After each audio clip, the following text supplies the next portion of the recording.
Welcome, and thank you for joining us. As we grow older, the way we relate to our belongings often changes. For some, objects become symbols of memory, comfort, or control, especially in the face of loss or isolation. But when collecting turns into clutter and letting go becomes nearly impossible, it may signal something deeper. Today, we're taking a closer look at a behavior that is often misunderstood, yet more common than many realize in later life. Let's explore. Here's what hoarding disorder looks like in older adults and what care they actually need. Sally, a 65-year-old woman in Connecticut, knows firsthand how hoarding disorder can damage health and relationships. Several rooms in Sally's childhood home were filled with clutter piled thigh-high, rendering the space unusable. When her parents moved into a smaller home in their senior years, they filled that home with books, papers, and other objects until it was dangerous to move between rooms. The condition passed on. As an older adult, Sally has a hard time controlling clutter in her own home. The disorder causes friction with her husband and a sense of shame when she lets anyone besides family members into her home. Sally is one of as many as 19 million who live with hoarding disorder. Our daughters were apologetic to friends who came over if they weren't too embarrassed to have them over at all, Sally said in a statement to the committee. I knew I wanted to do better, but I didn't know how. A report published in July by the Senate Committee on Aging highlights the challenges faced by older adults with hoarding disorder and the need for better resources to support those individuals, their families, and their communities. About 2% of the U.S. population has hoarding disorder, an issue that didn't have an entry in the Diagnostic and Statistical Manual of Mental Disorders until 2013. The newness of diagnostic criteria and lack of research on the topic means few providers are equipped to properly help individuals with hoarding disorder. That problem will be exacerbated as the population ages. In people 60 years and older, the rate of hoarding disorder jumps to 6%. This is a real problem for elderly folks because the risk of falling and the inability to manage their medication, for instance, with the chaos involved in having so many possessions, becomes exacerbated. The investigation outlines how the disorder can affect the health and happiness of older adults, as well as the communities they live in. That includes the challenges of caring for people with hoarding disorder in emergency situations, and the risks to the safety of first responders in doing so. The report lays out several federal policy recommendations to support older adults living with hoarding disorder. Those include offering local officials training on how to support people with hoarding disorder, improving the collection of data on how the disorder affects individuals, and expanding access to treatment. The federal government has an obligation to ensure that Americans can age with dignity, and this report makes clear that obligation must include doing more to address hoarding disorder. How hoarding disorder can complicate health. Hoarding disorder is characterized by the excessive acquisition of possessions and an unwillingness to dispose of them. Those items have little value to the average viewer, but matter very much to the person with a hoarding disorder. Over time, the clutter accumulates, making it difficult or impossible to use the space as intended. Mr. Zhang, an 80-year-old man from Massachusetts, described his experience. I didn't really think of myself as someone with a hoarding problem. Over the years, I just collected a lot of things, and honestly, I thought I'd go through it all eventually. But the older I got, the harder it became. I started feeling overwhelmed. I didn't know where to begin, and before I knew it, it was just too much for me to handle alone. It got to a point where even cleaning felt impossible. It's different from collecting or messiness, according to the American Psychiatric Association. Collectors often acquire items intentionally and develop a community with other collectors. In comparison, people with hoarding disorder tend to be more impulsive when acquiring possessions and may be ashamed to have people in their homes due to the disorganization. Importantly, a person is not considered to have the disorder if other physical, medical, or psychiatric conditions can explain their symptoms. For instance, If someone has a broken arm or schizophrenia-induced paranoia that makes it difficult for them to go outside to dispose of items, they wouldn't be diagnosed with hoarding disorder. It's related to messiness, but it's really an exaggerated form where the person isn't able to carry out the basic activities of daily living that are necessary in order to survive in a healthy environment. Living among excess clutter can be dangerous. Piles of items may prevent them from easily navigating their home, cooking on their stove, and using their bathroom. Clutter increases the risk of getting sick from pests and mold, and it complicates the ability of emergency medical services to help someone during a fire or health emergency. Lindsay, a 65-year-old from Pennsylvania, shared this experience. "I recently had to go into my former bedroom because I was looking for a legal document. The problem was that there were things blocking that door. Originally, I was planning on removing stuff from in front of the door, but I came to the conclusion that that would take too long. I decided that I would open the door and climb over the stuff. Since I wanted to be on the safe side, I had someone on the phone with me. It was absolutely horrible. It was a complete disaster." We all have sentimental attachments. Our possessions have a magical quality for all of us. The difference is in the extent and the rigidity with which those beliefs and attachments are held or formed. Medical conditions can contribute to hoarding disorder.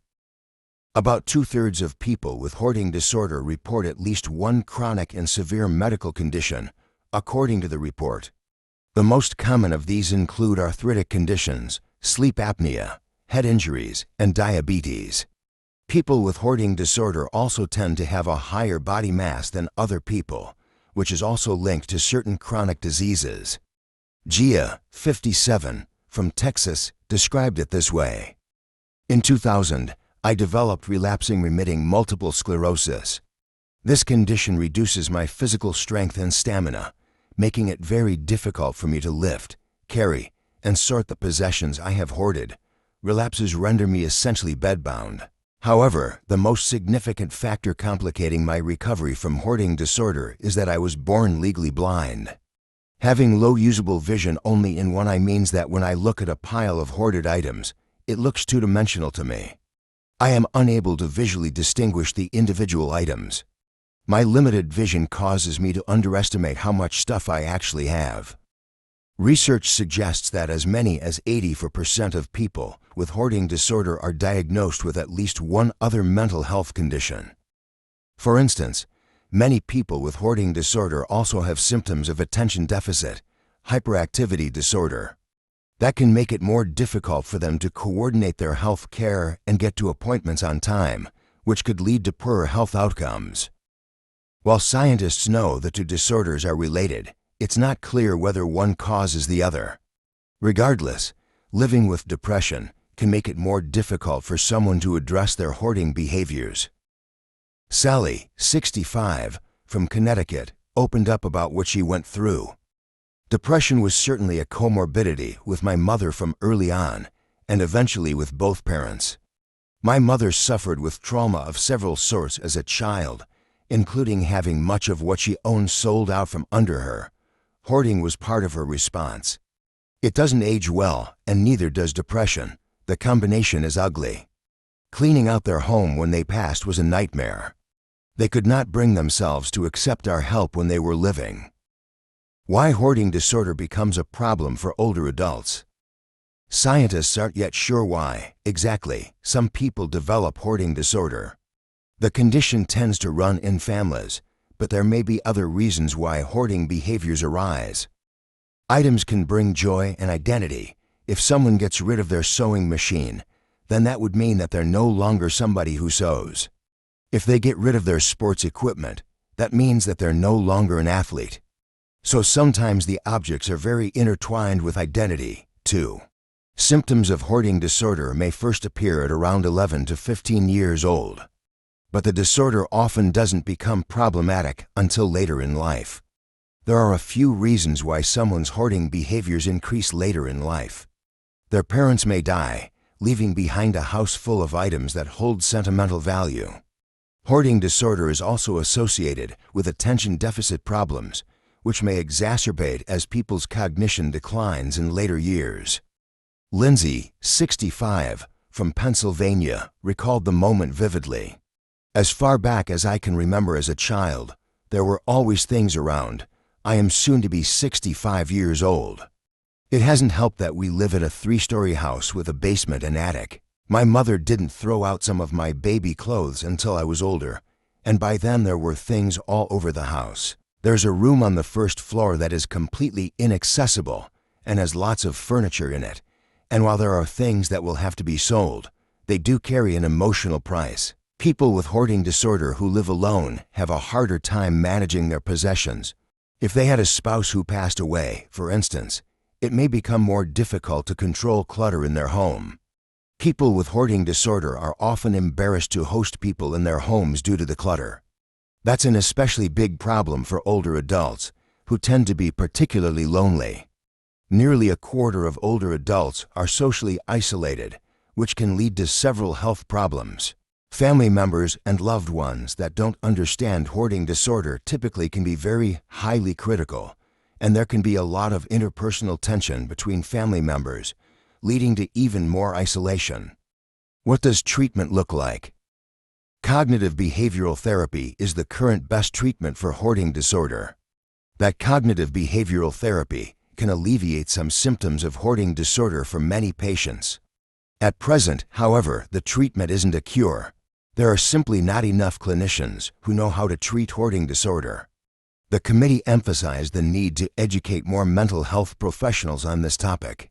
If you go just pick someone out of the phone book, a psychologist, psychiatrist, or social worker, you are unlikely to find someone who has been trained in how to treat hoarding disorder. There are no medications approved to treat hoarding disorder. There have been some open-label trials of medications that are approved for obsessive-compulsive disorder, depression, psychosis, and attention deficit, hyperactivity disorder, but none have made it to a randomized controlled trial yet. Kathy from New York reflected on her journey.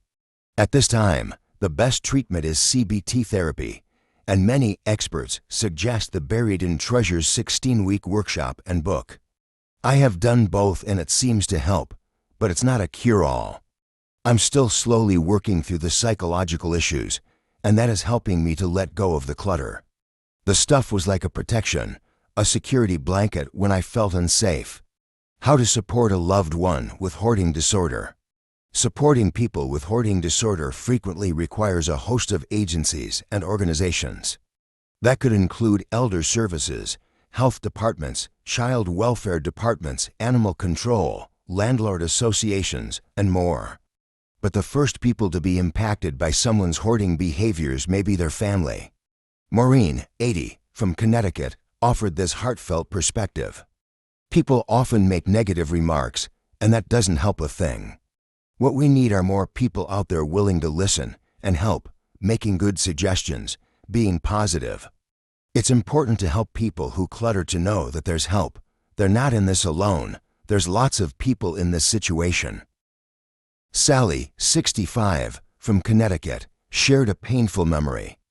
My husband did not understand what my problem was. Quite literally, it was a source of friction between us. One day I returned from work to discover that, while I was out, he went ahead and threw out a lot of my belongings from our garage. Much of it was mine. He did not tell me until they had already come and gone, nor did he ask my agreement. He was so proud. I was horrified. The sense of betrayal was sharp. If anything, it made me hold on to our possessions more tightly. It can be actually harmful for individuals when they have a forced clean out. They can feel an intense sense of loss. There have been individuals who died by suicide because of it. For family and loved ones, put the oxygen mask on yourself right to get care and treatment for yourself. It is very challenging when somebody that you love is impaired with hoarding disorder, and it's a bit out of one's control. Thank you so much for listening all the way through. If you found this helpful, please hit the like button and feel free to share it with your loved ones, friends, parents, grandparents, or anyone who might benefit from these gentle reminders. Don't forget to subscribe to the channel for more videos on health, simple living, and practical tips to enjoy life at every stage. Wishing you good health and peaceful days ahead. See you in the next video.